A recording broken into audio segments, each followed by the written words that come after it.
Les gars, je vais être très honnête avec vous, je vais poser les choses cash dès le départ. Jusqu'ici, dans cette CAN, j'ai regardé les adversaires du Maroc de haut. Je l'assume totalement. Pourquoi? Parce que la réalité du terrain criait ce que beaucoup pensaient tout bas. Le Cameroun, une élimination aurait été une faute professionnelle. Le Nigeria, pas une seule seconde, ils ne m'ont fait trembler. Le Mali, les Comores, c'était de la formalité. Ce n'était pas de l'arrogance gratuite, c'était une lecture froide et clinique du rapport de force. Mais là, stop, on arrête tout. On change complètement de dimension, on change de galaxie. Cette finale face au Sénégal, ce n'est plus un match de foot. C'est une confrontation brute, violente, totale entre les deux patrons incontestés du football africain. Oubliez les débats stériles. À l'instant T, ces deux équipes dominent le continent sur absolument tous les plans. Soyons très clairs, pour moi, cette affiche n'est pas juste une finale de CAN, c'est un choc mondial. Effectif, profondeur de banc, vécu international, impact mental, tout y est. Et je vais aller plus loin, quitte à en choquer certains. Ces deux sélections ne sont pas juste dans le top 5 Afrique, elles s'assoient à la table du top 15 mondial actuel. C'est factuel, regardez la dernière Coupe du Monde. Qui a franchi les poules? Qui a marqué l'histoire? Qui a fait trembler l'Angleterre? Ce n'est pas anodin, c'est une continuité. Classement FIFA, valeur marchande, joueurs titulaires dans les plus grands clubs européens. Le Maroc et le Sénégal arrivent en finale avec une crédibilité totale. C'est le sommet de la pyramide. Ajoutez à ça la dramaturgie des symboles. À ma gauche, Sadio Mané, double ballon d'or africain, le prédateur des grands soirs, l'homme qui ne tremble jamais. À ma droite, Achraf Hakimi. La référence mondiale à son poste, le visage du Maroc moderne, explosif, décisif, rien que ça, c'est un blockbuster. C'est pour ça que je vous le dis, cette finale a le potentiel pour devenir la plus grande de l'histoire récente. Pas seulement pour le vainqueur, mais pour la densité tactique, la tension, la qualité pure du jeu. C'est la finale que tout le monde attendait, moi le premier, car c'est la seule qui respecte la logique sportive de ces dernières années. Mais attention, si jusque-là j'étais serein, confiant, presque tranquille avant les matchs du Maroc, là le doute s'installe. Et c'est normal, le Sénégal, c'est une autre paire de manches, c'est du béton armé, une équipe complète, mature, structurée. Parlons d'un point fondamental qui me fait peur, l'expérience. Est-ce qu'on réalise que le Sénégal va disputer sa 3e finale sur les 4 dernières CAN ? Ils sont chez eux à ce niveau. Ils connaissent l'odeur du sang, la pression de ces moments. Pour eux, une finale, ce n'est pas un sommet émotionnel, c'est juste une étape de plus. Et c'est précisément ce qui m'a glacé le sang sur leur dernier match. Il y a une image qui raconte tout. Pas un but. Non, le coup de sifflet final de leur demi-finale. Regardez la réaction de Mané. Pas de célébration excessive, pas d'euphorie. Pas de larmes, juste un rassemblement calme, une lucidité effrayante, un regard qui dit « on n'a encore rien gagné ». La qualification en finale, normale, banale pour eux. Et c'est là toute la différence mentale. Là où côté marocain, l'émotion est légitime, puissante, historique, le Sénégal, lui, est une machine froide déjà projetée sur la suite. Mentalement, ils sont prêts, très prêts. Alors, où est la clé ? Écoutez bien, on entre dans le dur du sujet. Pour moi, ce match peut se jouer et doit se jouer très tôt. Les 15 premières minutes, les 20 premières, l'entame sera capitale. Pourquoi ? Parce que paradoxalement, le Sénégal est une équipe à retardement. Ils sont souvent fragiles dans l'entame. Plus le match avance, plus ils deviennent forts. Plus ils prennent confiance, plus leur étau physique et mental se resserre. C'est une constante chez eux. On l'a vu face à l'Égypte, contre le Mali, contre l'Angleterre, même contre le Brésil. Ils acceptent de souffrir au début, ils ne paniquent pas. Et ils te tuent quand tu baisses la garde. Donc si le Maroc veut surprendre cette machine sénégalaise, ce sera au début, pas en attendant, pas en observant. Il faudra les agresser à froid, les presser haut, les déranger, les empêcher de respirer. Mais attention à l'erreur classique. Le Maroc a cette habitude de sécuriser le milieu, de vouloir bloquer le régulateur adverse. Ça a très bien fonctionné jusqu'ici. Mais contre le Sénégal, ce ne sera pas suffisant, parce que le danger ne vient pas d'un seul joueur, il vient de partout.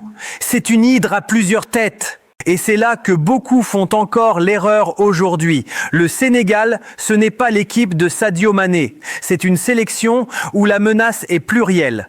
Prenons un fait concret. Ils arrivent en finale avec des absences majeures, comme Koulibaly suspendu. Et pourtant, ça ne change presque rien à leur niveau global. Pourquoi ? Parce que derrière, il y a une structure, une profondeur de banc abyssale. Peu de sélections au monde peuvent perdre 2 cadres sans vaciller. Eux, si. Ceux qui entrent apportent une fraîcheur et une intensité différentes. C'est pour ça que croire qu'en bloquant un seul joueur, tu bloques le Sénégal, c'est une illusion mortelle. Oui, Idrissa Gana Gueye est le cerveau défensif. Mais derrière lui, ça projette, ça décroche, ça permute.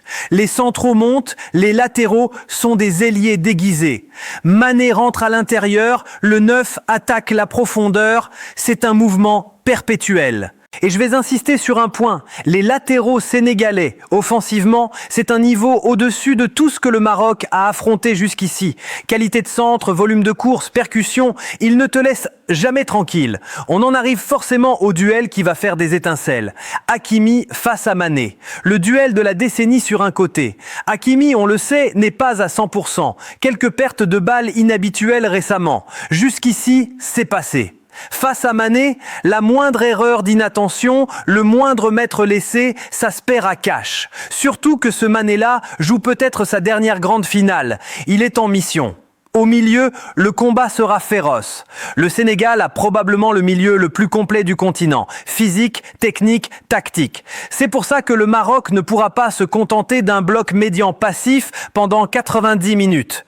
Ce serait un suicide tactique. Il faudra une intelligence rare, savoir alterner. Presser très haut à la gorge par séquence, puis accepter de reculer pour mieux les aspirer et les piquer en transition. Le pressing sera l'arme principale, mais un pressing intelligent, coordonné.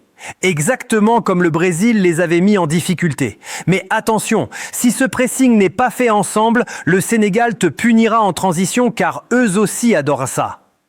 Ce match sera un équilibre permanent, une danse sur un fil entre audace et contrôle. Trop attendre, c'est mourir étouffé. Trop se livrer, c'est se faire contrer. Et il y a ce que beaucoup sous-estiment, la gestion du match dans le match, le coaching. Sur le papier, les 11 se valent. Mais là où le Sénégal fait très mal, c'est quand les bancs s'ouvrent. Quand ils font entrer des joueurs frais à la 60e, le niveau ne baisse pas, il change de nature. C'est là que beaucoup d'équipes africaines craquent physiquement. C'est pour ça que je vous le dis, même si le Maroc marque en premier, absolument rien ne sera réglé. Le Sénégal est l'une des rares équipes capables de rester totalement lucide après avoir encaissé. Ils ne paniquent jamais. Ils savent qu'ils peuvent marquer de 10 façons différentes. Centre, frappe lointaine, coup de pied arrêté. Le Maroc devra être chirurgical. Les pertes de balles dans son propre camp seront interdites. Enfin, n'oublions pas le 12e homme, le public.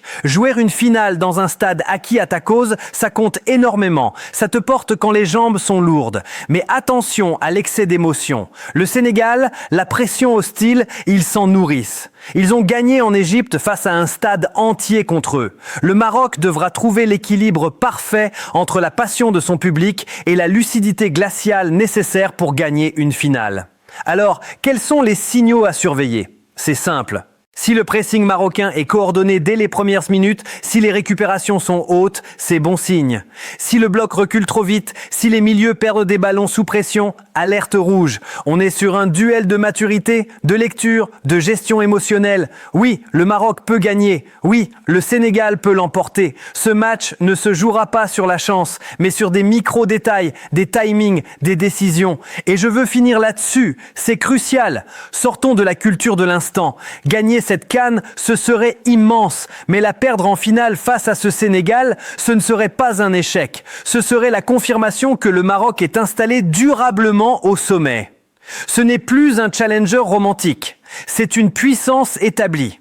Quoi qu'il arrive, il faudra respecter le jeu, respecter l'adversaire et accepter que le scénario d'une finale ne se contrôle jamais totalement. Si le Maroc joue avec ses principes, avec personnalité, sans peur, alors l'équipe sortira grandie. Après le match, on sera là pour analyser à froid, loin de l'émotion. On décortiquera les choix, les tournants, ce qui a marché et ce qui a failli. Car comprendre le football, c'est aussi l'aimer dans la défaite comme dans la victoire. D'ici là, restez mesurés, savourez le moment. Une finale entre deux géants pareils, c'est rare. Si cette analyse t'a mis dans le match, si tu sens la tension monter, abonne-toi, like et dis-moi en commentaire quel est ton pronostic et quel duel va être décisif selon toi. On se retrouve juste après le coup de sifflet final pour le débrief. Place au jeu, place à l'histoire. Force à tous, respect au football.